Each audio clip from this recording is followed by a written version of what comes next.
Harihi Om Shri Gurubhyo Namaha. Harihi Om. Today I will cover Sargas 26, 27 and 28 of the Yuddha Kanda.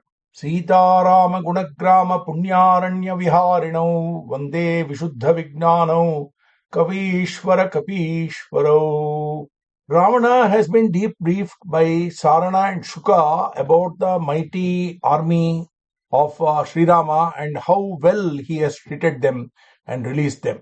They advise him, please return Sita to him. But Ravana, as we know, is very adamant. Naivam Sita Maham Dadyam Sarvaloka Bhayadapi. I am not afraid of anybody, I shall not return Sita. And actually, Ravana ridicules Shuka and Sarana, saying you are so badly treated by the Vanaras, you are afraid for your life. So because Rama released you, now you are praising him. And you want me to return Sita to him. What nonsense. Then Ravana wants to go and have a look at this Vanara army spread out on the shores and the peaks of Lanka from his high terrace. He has a terrace in his palace which is several stories high, as tall as several sala trees, Valmiki says. So he takes these two ministers with him. And then he says, you please describe to me what you see here. By the way, in Valmiki Ramayana, it appears Sri Rama, Hanuman, Ravana, Vibhishana, Indrajit, Angada. Everybody has got very good eyesight. They can see very far, not like us today. Ke purvam abhivartante mahotsaha samantahataha kesham shrunoti sugriva. Tell me, who is in the front, who is leading all these divisions, and whom does Sugriva listen to? Sarana begins to describe. This is the content of 28, 27 and 26, all the three sargas. Oh Lord, that terrific warrior, he starts pointing. Surrounded by thousands of military leaders, roaring as he is focused on Lanka, he is Nila. He is the military commander. That incredibly huge, powerful warrior with lotus-like hue and big as a mountain, who is striking the earth menacingly with his tail. He is the Prince Angada. Angada is a brilliant prince. He is a son of Vali. Sugriva has made him the Yuvaraja. And it is actually Angada who told Hanuman to go to Lanka, who gave the order to Hanuman to go to Lanka and discover Sita, because he was leading that particular section which went to the south. Behind Angada is Nala, who built the bridge over the ocean. In Sanskrit, there is no Lakara. It is Nala. In Kannada, we say Nala. And there are thousands and thousands of Vanaras under his command. All are eager for battle, and they are encamped in the sandalwood forest of Sri Lanka, he says. And that silver-colored chief is Shweta.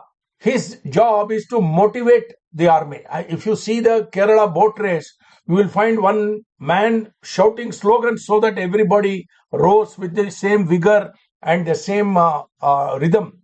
That kind of a thing is done by Shweta. Then there is Kumuda. He has his own very big army. In fact, in Kishkinda Kanda, there is a detailed description of who these Vanara chiefs are, what are the armies they have, what are the regions they were ruling. But they were all had allegiance to Sugriva, and they all came at his behest to participate in the war. And usually Kumuda's army is on the Gomati river, he says. You know Gomati, it is further up north. Then that ruthless warrior is Chanda, he says. And that man with lion-like hair, leonine manes, is Rambha, he says. He says he is so powerful, he can single-handedly burn down Lanka. Who is saying this? Sarana is describing all these warriors. You see how much information he has gathered in a short while. So obviously he is a very good person to have been sent by Ravana. Then he discusses Sharabha, who has got big ears which dance all the time.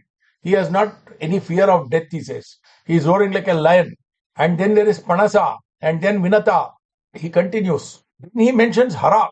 He has got multicolored long tail. He is very proud of his tail. He is always showing off his tail, he says. Awesome deeds he is capable of. He rules a huge army of bears, he says. This Hara. So he is a bear. But I don't know how he has a long tail. Maybe Vanaras and these bears, no? They were Bhalukas. They were always together. He bears, and then he roams the Vindhya mountains, he says. He gets the best of honey there. Then Dhumra and Jambavan. Dhumra is the elder brother. Jambavan is the younger brother. Jambavan has served Indra once in the battle against Asuras, and he has received many boons. And Jambavan is very, very powerful. He can pick up huge rocks, which are like huge clouds, and throw them. Dambhana, he moves with great agility, and Indra often comes to him for military support. Sannada, he is an elder Vanara chief. Then Kratha, and Kratha is the son of Agni, and he lives close to Kubera. Then Pramadhi Gavaksha, they are Golangulas. It's a type of apes. And Kesari, father of Hanuman, he normally lives on Mount Meru, and he is very fond of honey. He is a friend of many rishis. And there is the Kapila breed of Vanaras. They are inhabiting Suvarnameru. Their chief is Shatabali. He propitiates the sun, and he has got power from the sun, and he can attack Lanka and give up his life also for Sri Rama. Sarana concludes, these are all huge and extremely powerful Vanaras, and they are capable of shattering all the mountains on this earth in an instant, he says. Then Shuka continues. He makes a calculation of the huge numbers in the Vanara army. In fact, he gives some numbers. Then he points out to Mainda and Vivida. They are blessed by Brahma, and they have actually partaken of Amrita. So they are immortal. Then he says, Yam tu pashyasi tishtantam, the description of Hanuman from the words of Shuka and Sarana.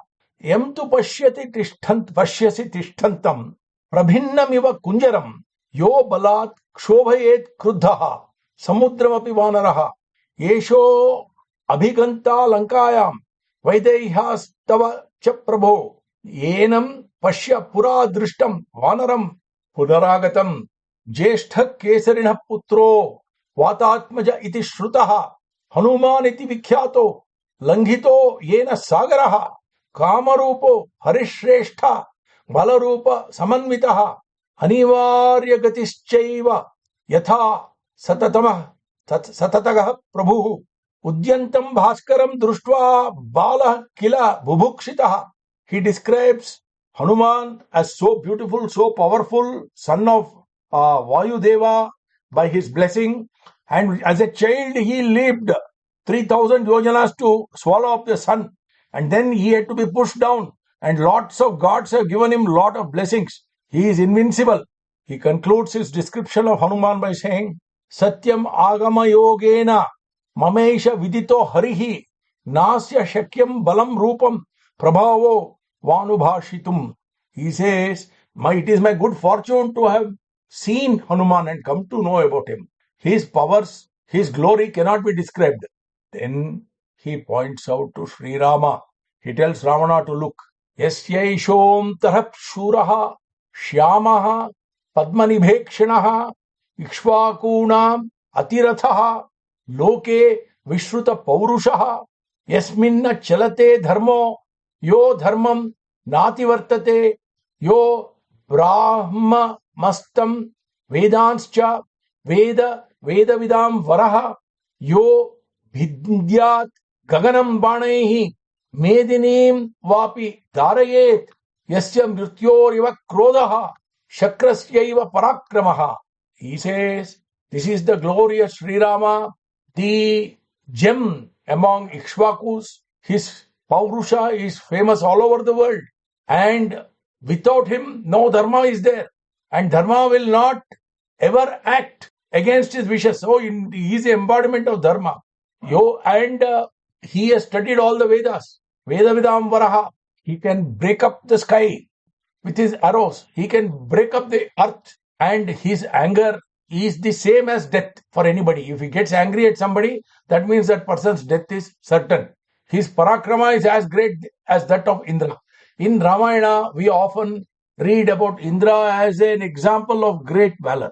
So he describes Sri Rama with these glorious words. Then he points out Lakshmana, broad-chested, of a golden hue and reddish eyes. He is constantly and totally devoted to serving his brother Sri Rama. He is supreme among wielders of weapons and a great military strategist. He points out that Lakshmana is quick to get angry and is unconquerable in battle. He is Sri Rama's alter ego. He can single-handedly defeat all the Rakshasas. And then he shows Vibhishana, who has now joined Sri Rama's camp, and how upset Vibhishana is with Ramana. and therefore he is going to join the attack on Lanka. And then Sugriva, he describes Sugriva at great length. Then he says, Imam Maharaja Samiksha Vahinim Upasthitam Prajwalita Grahopamam Tatha Prayatnaha Paramo Vidhiyatam Yatha Jayaha Syan Aparaihi Parabhavaha. O king, now I have described to you this fantastic army and all the heroes. Prajwalita Grahopamam, they are like a glorious, glowing planet. So big the army is. Now you have to make any efforts to see how you can win and how you can avoid defeat. This is the end of Sarga 28. Sri Rama Jayam.